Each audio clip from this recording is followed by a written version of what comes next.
యోహాను వ్రాసిన ప్రకటన గ్రంథము 1వ అధ్యాయము. యేసుక్రీస్తు తన దాసులకు కనపరచుటకు దేవుడాయనకు అనుగ్రహించిన ప్రత్యక్షత. ఈ సంగతులు త్వరలో సంభవింపనై ఉన్నవి. ఆయన తన దూత ద్వారా వర్తమానము పంపి తన దాసుడైన యోహానుకు వాటిని సూచించెను.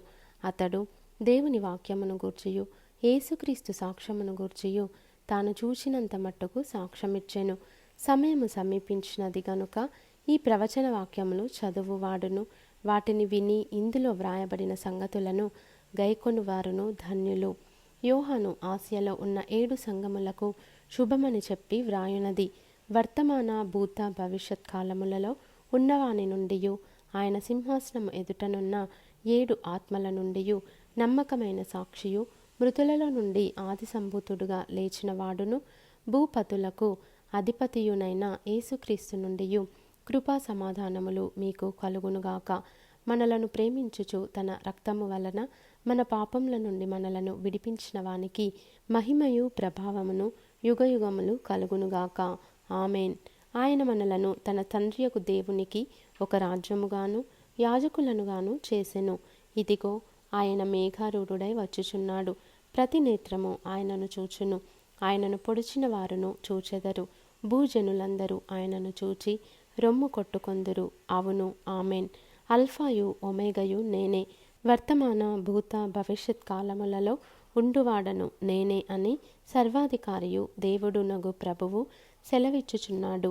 మీ సహోదరుడను యేసును బట్టి కలుగు శ్రమలోను రాజ్యములోను సహనములోను పాలివాడనునైనా యోహానను నేను దేవుని వాక్యము నిమిత్తమును యేసును గూర్చిన సాక్ష్యము నిమిత్తమును పద్మాసు ద్వీపమున పరవాసినైతిని.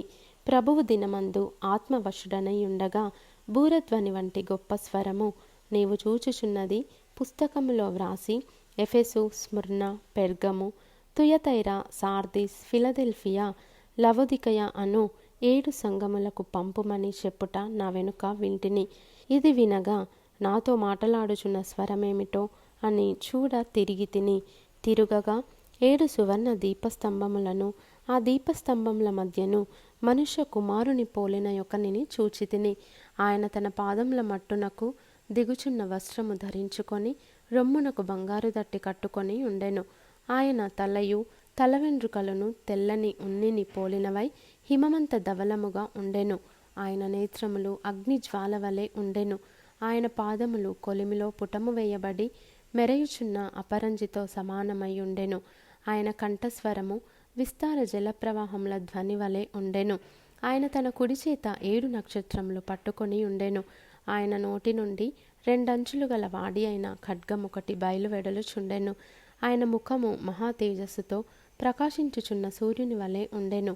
నేను ఆయనను చూడగానే చచ్చిన వాని వలె ఆయన పాదముల యొద్ద పడితిని.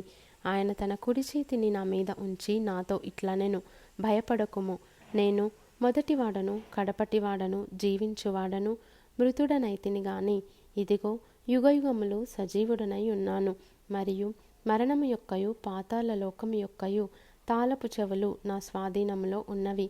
కాగా నీవు చూచిన వాటిని ఉన్న వాటిని వీటి వెంట కలుగబోవు వాటిని అనగా నా కుడి చేతిలో నీవు చూసిన 7 నక్షత్రములను గూర్చిన మర్మమును ఆ 7 సువర్ణ దీపస్తంభముల సంగతియు వ్రాయుము.